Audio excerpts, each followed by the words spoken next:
La televisión colombiana ha construido a lo largo de décadas una galería de rostros que entraron para siempre en la vida de millones de personas.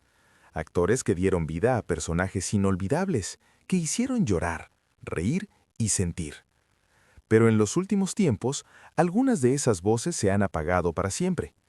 Actores colombianos que fallecieron recientemente dejaron un enorme vacío no solo en la industria del entretenimiento, sino en el corazón de todos los que crecieron viendo sus historias. Algunos lucharon contra enfermedades en silencio, otros fueron sorprendidos de manera inesperada, pero todos partieron dejando una huella que ningún tiempo puede borrar. En este video vamos a recordar esos nombres y todo lo que representaron para la televisión y el cine de Colombia. Si aún no te has suscrito al canal, hazlo ahora mismo y activa la campana de notificaciones para no perderte ninguno de nuestros contenidos. Número 1. La Gorda Fabiola. Fabiola Emilia Posada Pinedo. La noticia llegó de forma silenciosa, pero rápidamente se extendió por los medios de comunicación y las redes sociales. Colombia se despedía de una de sus figuras más queridas del humor, Fabiola Emilia Posada Pinedo, conocida por todos como la Gorda Fabiola. Su partida marcó el inicio de una serie de despedidas que a lo largo de los últimos meses dejaron una huella profunda en el mundo artístico del país. Nacida en Santa Marta el 18 de septiembre de 1963, Fabiola construyó una trayectoria que pocos logran alcanzar.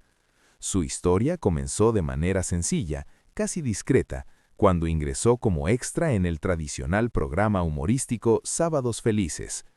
Nadie imaginaba que aquella mujer, con carisma natural y un sentido del humor único, se convertiría en una de las figuras más reconocidas de la televisión colombiana.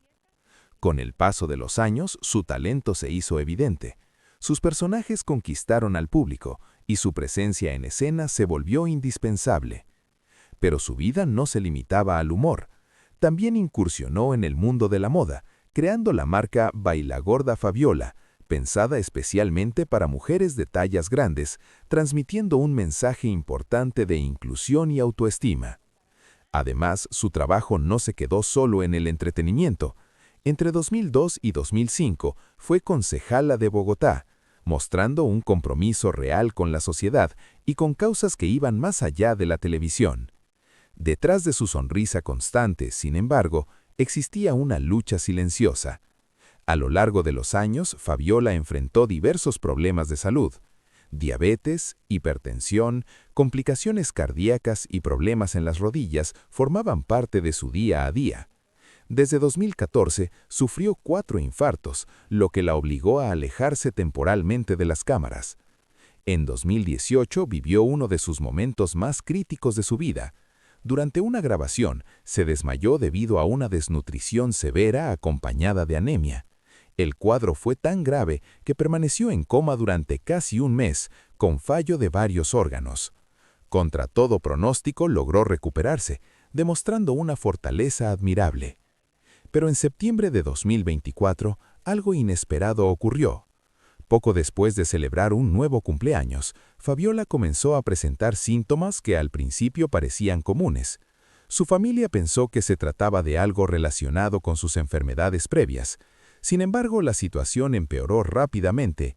La noche del 18 de septiembre, fue trasladada de urgencia a una clínica. Los médicos realizaron exámenes detallados y descubrieron que la causa era una bacteria agresiva. En apenas 3 días, su estado se deterioró de manera devastadora. Sus hijos explicaron después que no fue el corazón ni la diabetes lo que terminó con su vida. Fue una infección bacteriana inesperada que avanzó sin dar tiempo a reaccionar. El 19 de septiembre de 2024, a los 61 años, la Gorda Fabiola falleció, dejando un vacío difícil de llenar. La conmoción fue inmediata. Colegas, amigos y seguidores compartieron mensajes de cariño, recordando no solo al artista, sino también a la mujer generosa y luchadora que siempre fue. Sin embargo, su historia no termina aquí. La partida de Fabiola fue solo la primera de varias despedidas que marcarían ese periodo.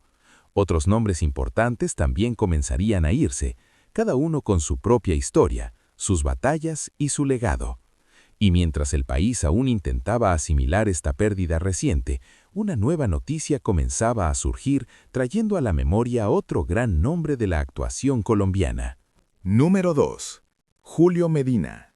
Mientras Colombia aún intentaba asimilar la partida de la gorda Fabiola, otra noticia comenzó a circular con un tono diferente, más sereno, pero igualmente doloroso.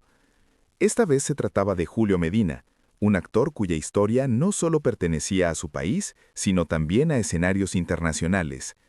Nacido el 16 de enero de 1933 en Chiquinquirá, Boyacá, Julio Medina descubrió su pasión por la actuación desde muy joven. En su adolescencia ya trabajaba en la Radio Nacional, participando en programas dirigidos a niños. Aquella experiencia temprana marcó el inicio de un camino que lo llevaría mucho más lejos de lo que cualquiera podía imaginar. En 1954, tomó una decisión que cambiaría su vida para siempre. Viajó a Estados Unidos para estudiar actuación en la reconocida escuela Playhouse de Pasadena, en California.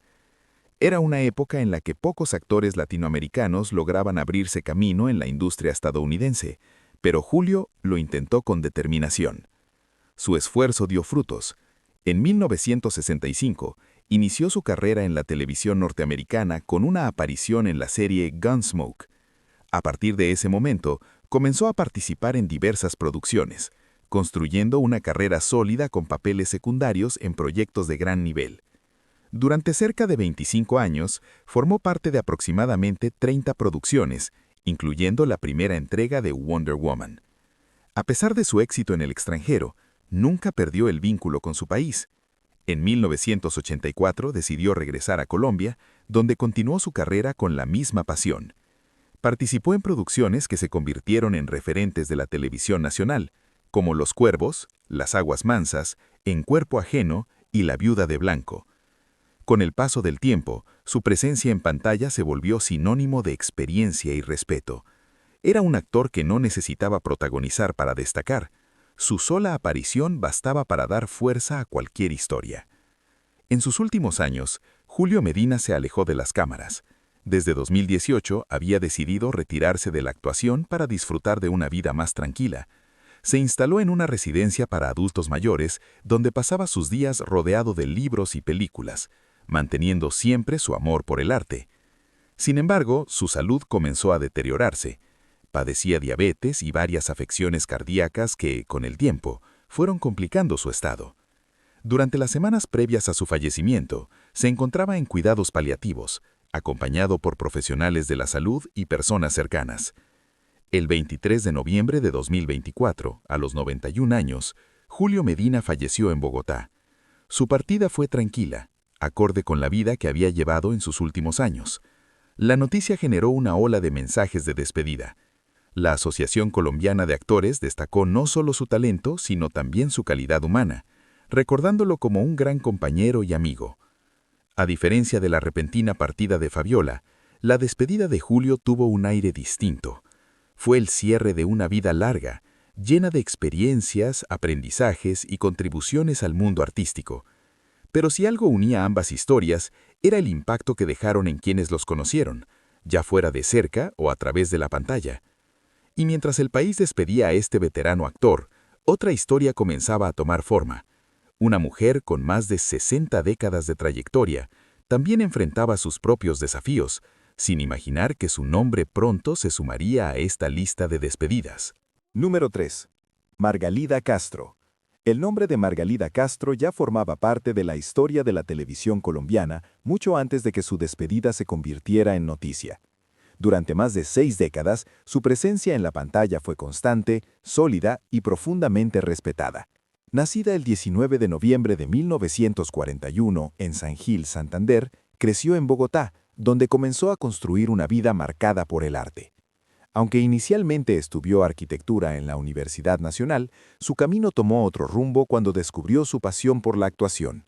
También fue flautista clásica, una muestra de su sensibilidad artística en diferentes formas.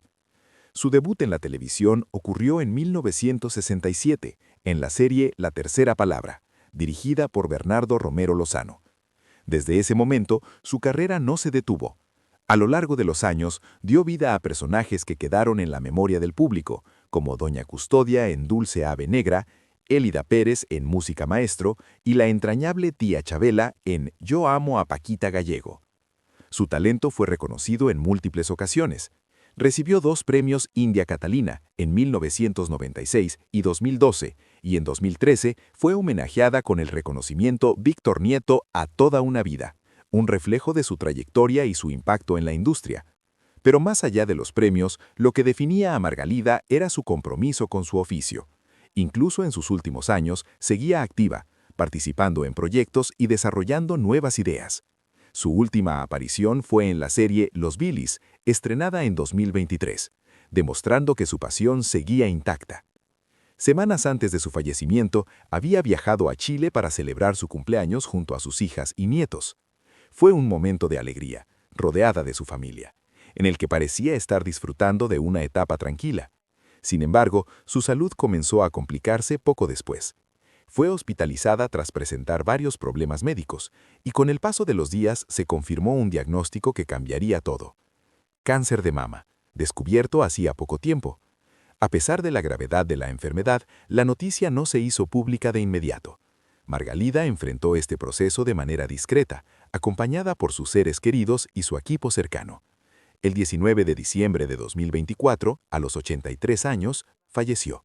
La confirmación llegó a través de su representante, quien expresó con tristeza la pérdida de una gran actriz y amiga. Su partida dejó un profundo vacío en el mundo artístico. Colegas y seguidores destacaron no solo su talento, sino también su calidez humana y su dedicación incansable al trabajo. Lo que más llamó la atención fue que incluso en medio de la enfermedad, Margalida seguía creando. Estaba escribiendo su 5º libro y participando en nuevas producciones. Para ella, el arte no era solo una profesión, sino una forma de vivir. Su historia reflejaba constancia, disciplina y amor por lo que hacía. No buscaba protagonismo, pero lo conseguía de manera natural, con cada personaje que interpretaba. Mientras Colombia despedía a otra de sus grandes figuras, la sensación de pérdida comenzaba a hacerse más pesada. 3 nombres importantes habían partido en poco tiempo, cada uno con una historia distinta, pero todos unidos por su legado. Y sin dar mucho espacio para el descanso emocional, una nueva noticia empezaba a surgir. Esta vez se trataba de un actor más joven, cuya lucha había sido larga y silenciosa, marcada por una enfermedad que lo acompañó durante años. Número 4. Bayardo Ardila. La historia de Bayardo Ardila era diferente a las anteriores, pero igual de impactante. No se trataba solo de una carrera en la televisión, sino de una vida marcada por una batalla constante que muchos no conocían en detalle. Nacido el 30 de mayo de 1969 en Bogotá, Bayardo inició su camino en la actuación en 1992 con la serie Decisiones. Desde entonces, fue construyendo una trayectoria sólida, participando en producciones reconocidas como La mujer del presidente, Francisco el matemático, La viuda de la mafia y Floricienta. Su versatilidad lo llevó también al mundo del doblaje, donde prestó su voz a diferentes producciones para canales como History Channel y A&E. Muchos lo recuerdan por dar vida, a través de su voz, a personajes en series y programas que marcaron a toda una generación. A simple vista, su carrera parecía avanzar con normalidad.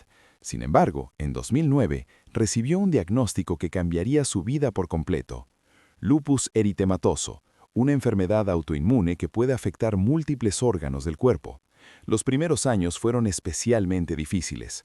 En una entrevista, él mismo contó que llegó a vivir una recaída tan grave que sintió que estaba cerca de la muerte. Fue sometido a quimioterapia y permaneció hospitalizado durante 7 meses, enfrentando un proceso largo y doloroso. A lo largo del tiempo, la enfermedad continuó afectando su cuerpo. También fue diagnosticado con anemia e hipertensión, complicaciones que se sumaban a su estado general. En 2022 reveló que el lupus había dañado gravemente sus riñones, lo que empeoró aún más su situación. A pesar de todo, Bayardo no se alejó completamente de su vocación. Siguió vinculado al medio, manteniendo contacto con colegas y participando en proyectos cuando su salud se lo permitía. Quienes lo conocieron lo describen como una persona amable, noble y siempre dispuesta a ayudar. El inicio del año 2025 trajo consigo una noticia inesperada. El 1 de enero, a los 55 años, Bayardo Ardila falleció. Aunque no se confirmó una causa exacta, era evidente que su cuerpo había sido debilitado por años de lucha contra el lupus y sus múltiples complicaciones. La noticia fue confirmada por el actor Julio César Herrera a través de redes sociales, con un mensaje breve pero sentido que reflejaba el cariño y el respeto que muchos sentían por él. Su partida coincidió con el primer día del año, un momento que normalmente está lleno de esperanza y nuevos comienzos. Sin embargo, para el mundo artístico colombiano, ese día quedó marcado por la tristeza. La historia de Bayardo dejó una enseñanza clara.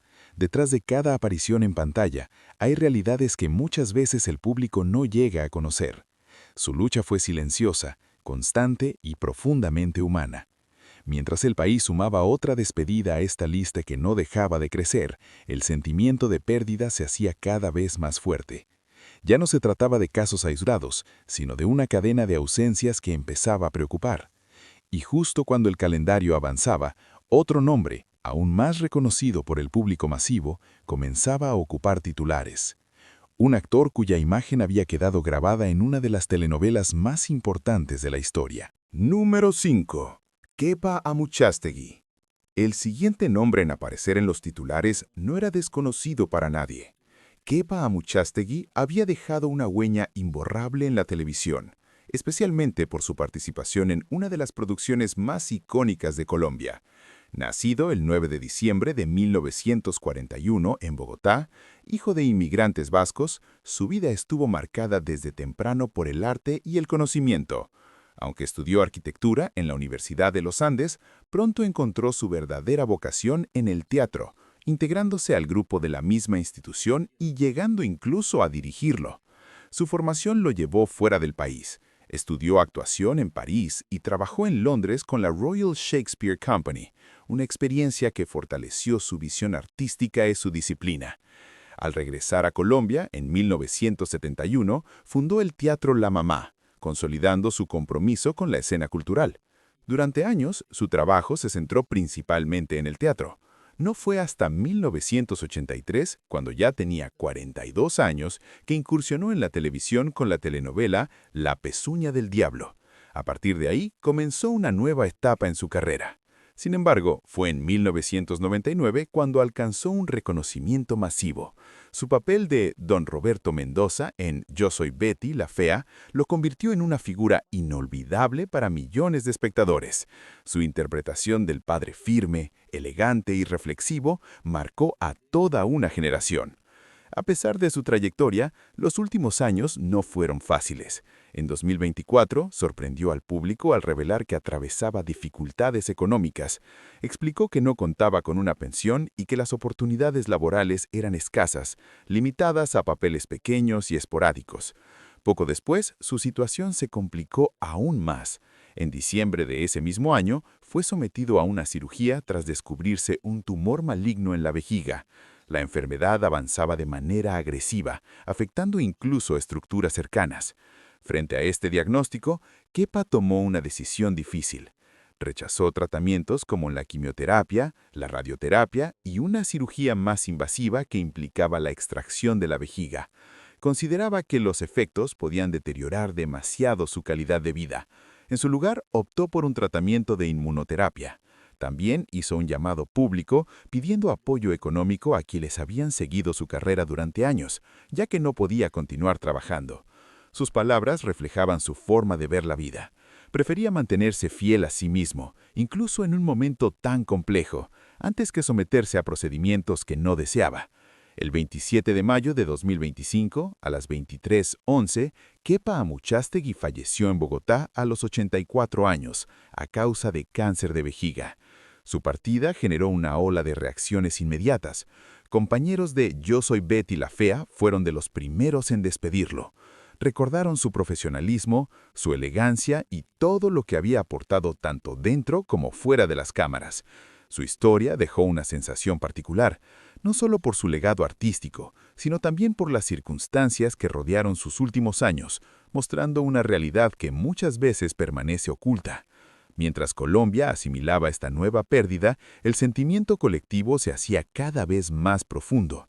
La lista seguía creciendo y con ella la necesidad de recordar y valorar cada historia.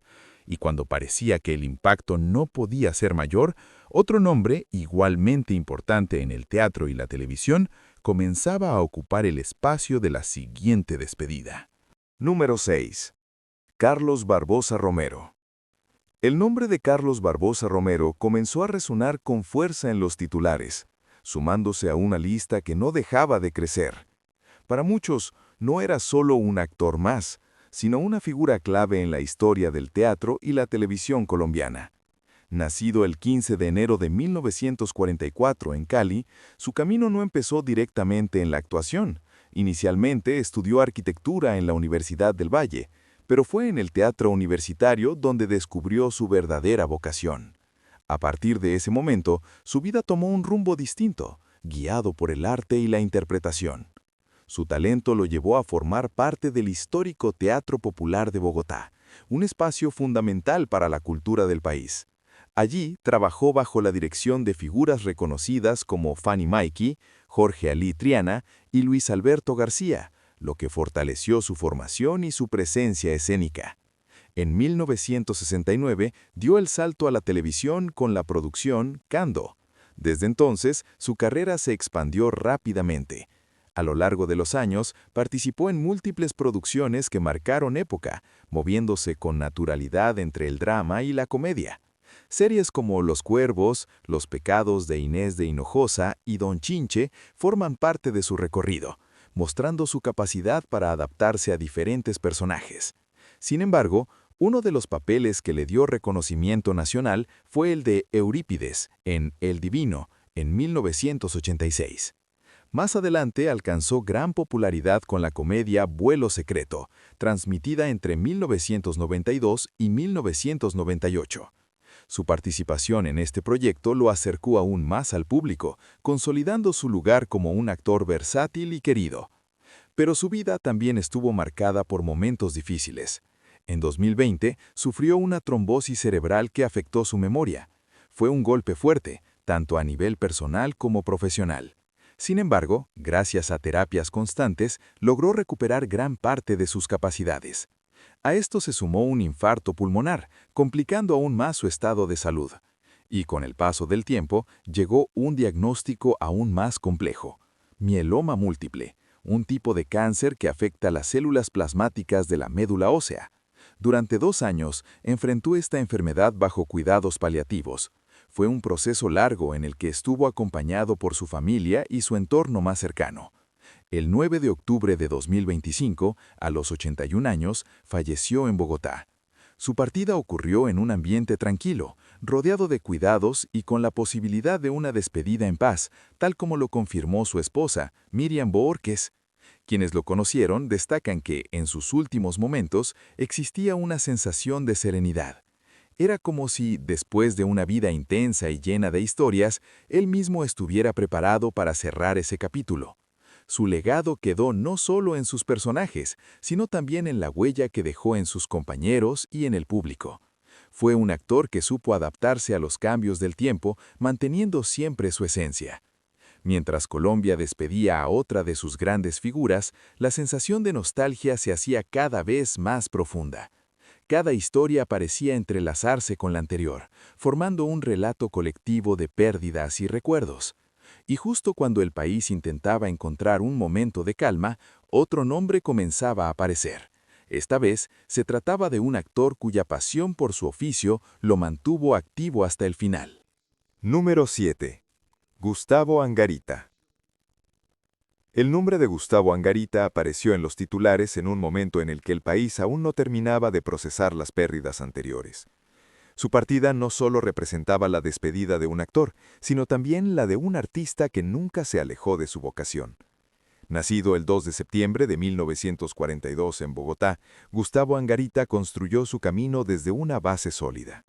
Se formó en la Escuela de Arte Dramático de Bogotá y luego amplió sus conocimientos en la Université Internationale de Théâtre de París. Esa combinación de formación local e internacional marcó profundamente su estilo y su manera de entender la actuación. A lo largo de su carrera hizo parte de grupos teatrales importantes como La Candelaria y el Teatro Popular de Bogotá, espacios que fueron clave para el desarrollo cultural del país. Allí fortaleció su disciplina y su compromiso con el arte. Su talento lo llevó a la televisión y al cine, donde dejó una huella clara. Participó en telenovelas como Rasputín, La Casa de las Dos Palmas y Hombres, así como en películas reconocidas como Tiempo de Morir y La Estrategia del Caracol. En televisión, su presencia fue constante.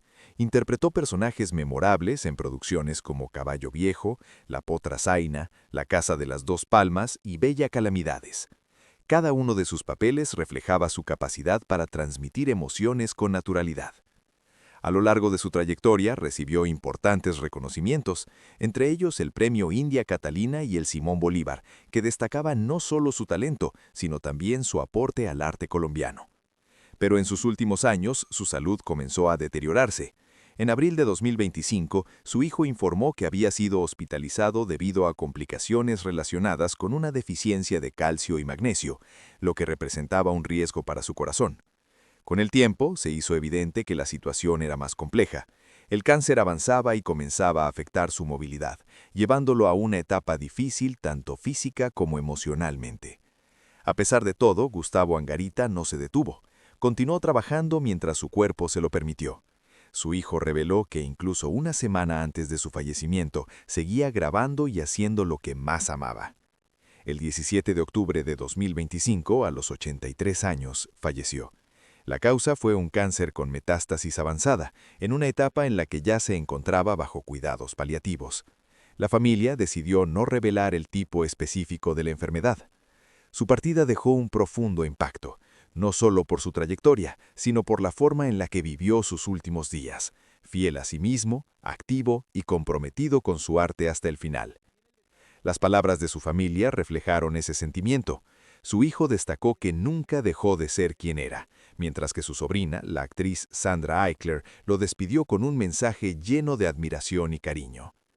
La historia de Gustavo Angarita dejó una imagen clara, la de un artista que no se rindió, que siguió adelante incluso en medio de la dificultad.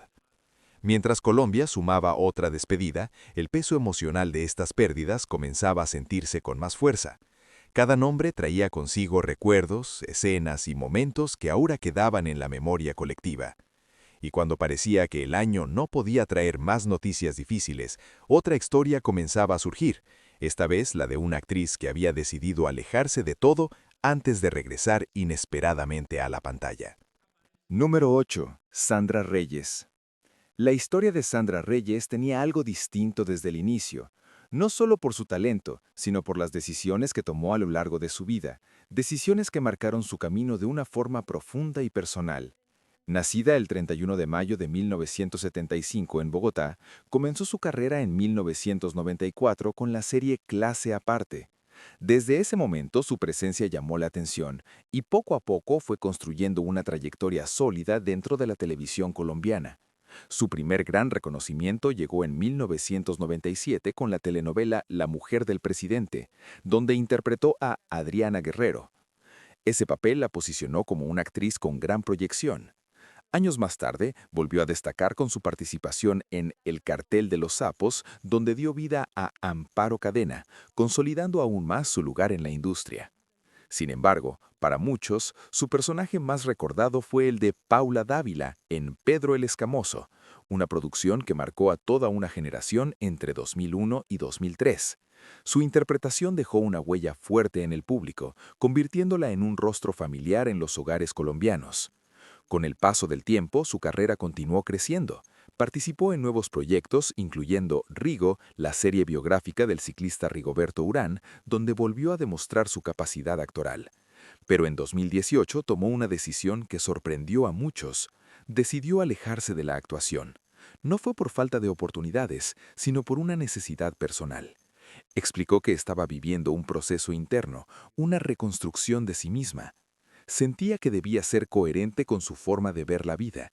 Durante ese tiempo se mantuvo lejos de los reflectores, enfocada en su bienestar y en encontrar un nuevo equilibrio. Su ausencia generó preguntas, pero también respeto por su decisión. Lo que nadie imaginaba era que regresaría a la pantalla en un momento tan particular. En 2024 volvió a interpretar a Paula Dávila en El regreso de Pedro el Escamoso. Fue un reencuentro emotivo tanto para ella como para el público. Sin embargo, había algo que pocos sabían. Sandra estaba enfrentando una enfermedad en silencio. Había sido diagnosticada con cáncer de mama, una condición que decidió mantener en privado.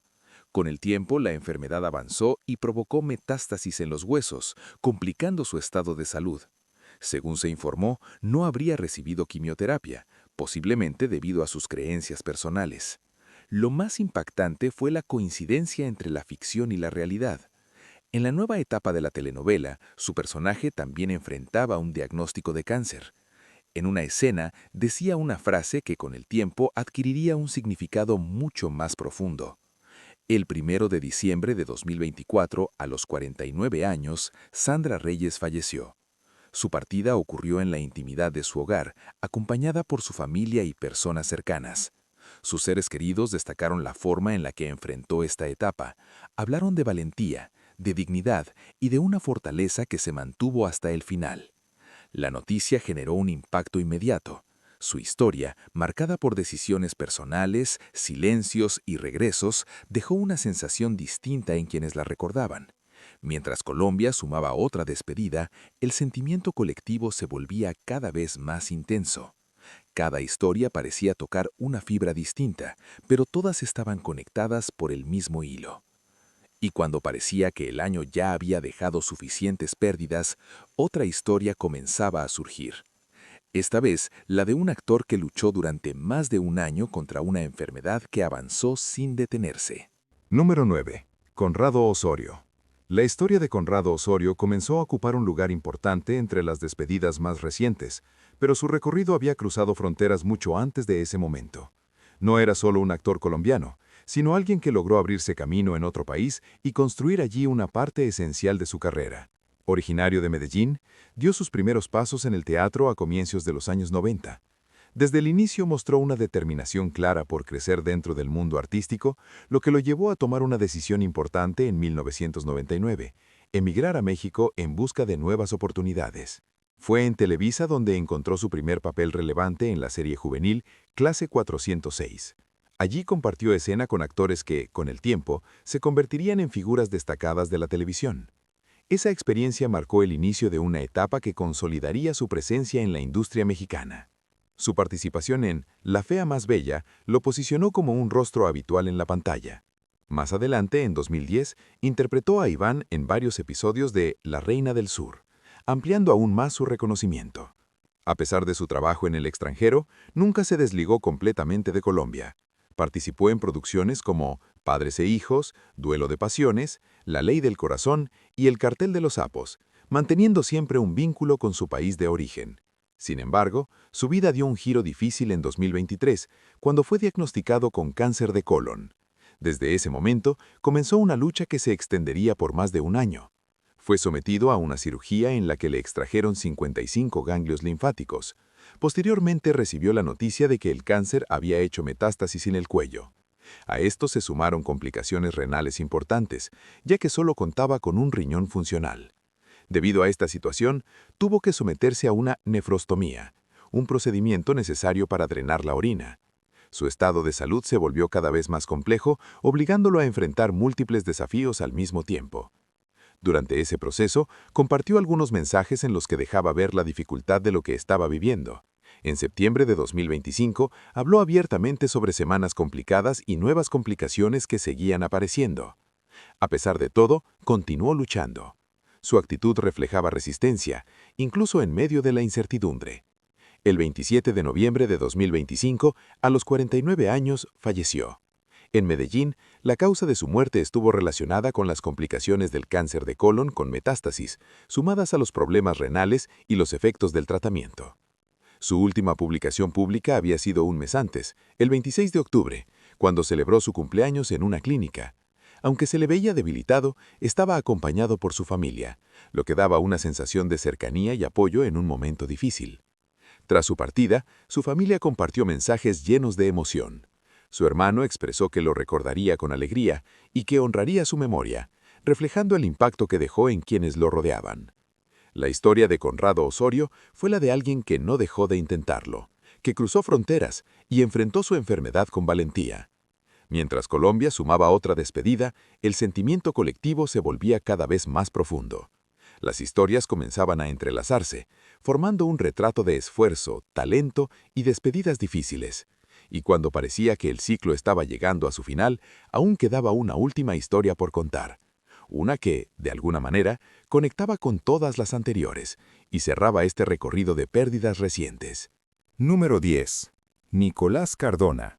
La última historia de este recorrido lleva el nombre de Nicolás Cardona, un actor cuya vida estuvo marcada por el esfuerzo, la adaptación y una sensibilidad especial que se reflejaba en cada uno de sus personajes. Originario de Titiribí, en Antioquia, comenzó en el mundo de la actuación a los 16 años. Desde muy joven mostró interés por aprender y crecer, no solo en el arte, sino también en otros campos. Era traductor certificado, y su manera de aprender inglés se convirtió en una anécdota curiosa. Lo hizo escuchando cada noche los programas de la BBC de Londres desde su pueblo natal, Sonsón. Esa disciplina y constancia se reflejaron también en su carrera artística. Con el paso de los años, fue participando en diferentes producciones que le permitieron construir un camino sólido dentro de la televisión y el teatro colombiano. Uno de sus papeles más recordados fue el de La Bumbi en la telenovela Chepe Fortuna. Su interpretación de un personaje elegante, con carácter amable pero también entrometido, dejó una huella en el público. Era un papel que combinaba humor y cercanía, características que Nicolás manejaba con naturalidad. También participó en Pasión de Gavilanes, donde interpretó al dueño de una cafetería, un espacio clave dentro de la historia. En el cine, tuvo una participación destacada en 2004 con la película Perder es cuestión de método, dirigida por Sergio Cabrera, donde dio vida al comandante Teusa. Su trayectoria incluyó además producciones como Casa de Reinas y Merlina, Mujer Divina, así como su participación en teatro en obras como Todo o Nada, inspirada en Full Monty. En cada uno de estos proyectos aportó su estilo propio, sin necesidad de grandes protagonismos. Sin embargo, su vida dio un giro difícil antes de la pandemia de COVID-19. Sufrió un aneurisma cerebral que afectó seriamente su capacidad para hablar y moverse.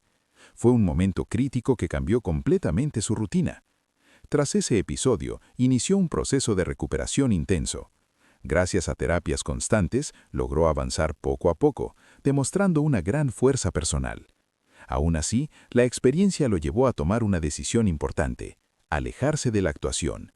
Regresó a Medellín, donde se enfocó en su recuperación física y mental. Fue una etapa más tranquila, lejos de los reflectores, pero necesaria para su bienestar. El 31 de octubre de 2023, a los 63 años, falleció. Aunque la causa oficial no fue confirmada, se sabía que las secuelas del aneurisma habían marcado profundamente sus últimos años.